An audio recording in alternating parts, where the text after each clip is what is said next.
Okay guys, I'm going to do this really quickly because I have about 15% battery left on my phone, and I'm also nice and hot and sweaty for going for a walk, and I'm about to go to a yoga class. And I'm sitting in my old car that I used to have when I lived in Brisbane. It's like a 92 model, and its shock absorbers are shot. So this is real life, and this is just what we're doing today, and this is just how we're doing it. Okay, so this topic came to me when I was going through the content for my e-course, which I'm running again this year, Sex, Self-Love and Spirituality. Hey Josh, how you going? Yeah, so I was going through my e-course content this morning just to check like what I wanted to keep and what I wanted to update, and one of the things that came up for me was this concept of like, what are you feeding your mind?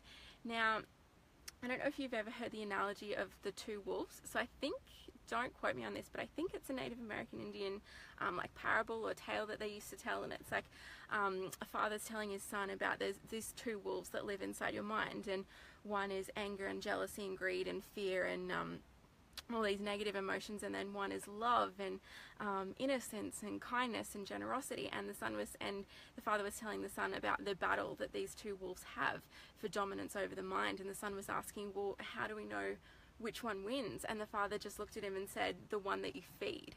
And it's this idea that like, what we put in is what we get out. Our mind is like a computer, and what we put in, whatever we're inputting into it, is exactly what's going to be displayed on the screen, is exactly what we're going to see in our reality, is exactly what we're going to be faced with, the perception that we're going to have on a daily basis. Hey Jeanette, hey beautiful woman. So it's this idea that like, just getting really honest with yourself and saying, okay, what am I feeding my mind? What Instagram accounts am I following? What TV shows am I watching? What newspaper articles am I reading? If you're watching the news every single morning, how do you think that's setting you up for your day?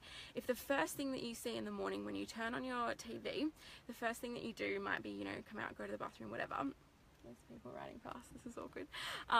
But the first thing you do is turn on the TV and see images of death, destruction, war, famine, all of these horrible things going on in the world. How do you think that sets you up for the day? And this is not an excuse to be ill-informed. This is not an excuse to be ignorant about what's going on in the world.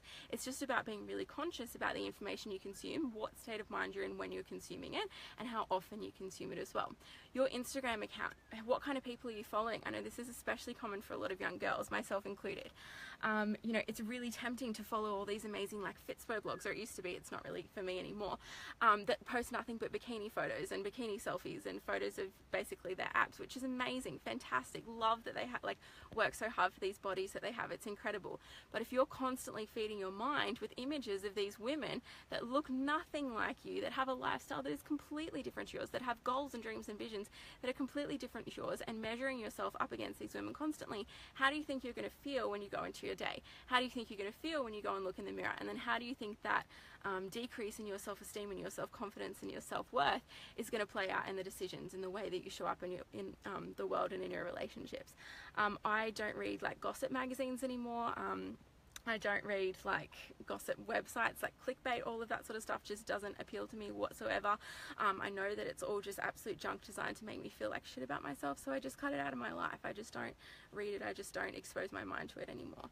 I don't listen to the radio, and I don't want to watch a lot of TV. I didn't have a TV in my apartment in Sydney, and I don't plan on getting one when I get back there. There's these people like walking their dog, and it's really cute. Okay.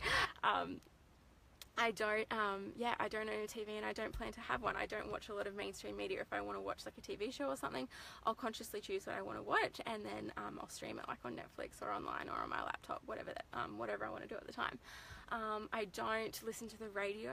If I'm driving, I'll put like on a podcast or something like that. If I'm going for a walk, I'll link some of my favorite podcasts below if you guys want recommendations. But I'm constantly so conscious of what I'm feeding myself and what I'm feeding my mind, because this is the kind of stuff, because what I'm feeding it is what's going to come out, and what I'm feeding it is what's going to be creating my reality. So yeah, just being super conscious of like what you're feeding yourself, making sure that it's just like your body, like your mind is just like your body in that, and the more you nourish it with like high quality thought thoughts and high quality ideas and high quality like conversations with amazing people, the more it's going to give back to you. Like the more your mental health is going to absolutely flourish, and you're going to have a mind that serves you. Just like when you feed and nourish your body, you have a body that serves you and can do amazing things. It's the exact same thing with your mind. When you nourish it and feed it with things that make you feel really good and things that stimulate you and energize you and inspire and excite you, then your mind is going to be your best friend. And I think there's so much like dialogue in our culture now about the monkey mind and how detrimental it can be for our health, and you know, all this stuff about mental illness. And trust me, I know I've been there totally. My mind has been both my best friend and my worst enemy,